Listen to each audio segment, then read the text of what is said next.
Bendito cada nombre que ha sido designado. Benditos los pibes que siempre sacamos. El peso de la historia, el respeto ganado. Malditos sean los recuerdos dolorosos. Maldita la impotencia y la injusticia que vivimos. El volvernos a casa cada uno por su lado. Las finales sin jugar, el quedar en el camino. Bendita la anestesia general a los dolores. Las tristezas que curamos con abrazos.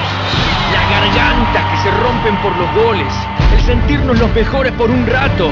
Malditos los sorteos y los grupos de la muerte. Los controles sin azar que signaron nuestra suerte. Malditos los mezquinos que juegan sin poesía.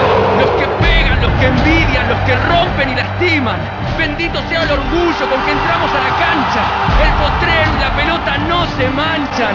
La TV que repite la gambeta. Inflar las redes de los otros, inflar el pecho de los nuestros, merecer la camiseta. Los turistas, los cronistas, los sponsors, los amigos, el himno y las mujeres siguiendo los partidos.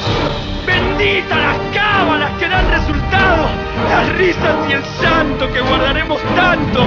Y bendito ese momento que nos regala el fútbol, de poder cambiar nuestro destino y sentir otra vez y frente al mundo lo glorioso, lo grosso.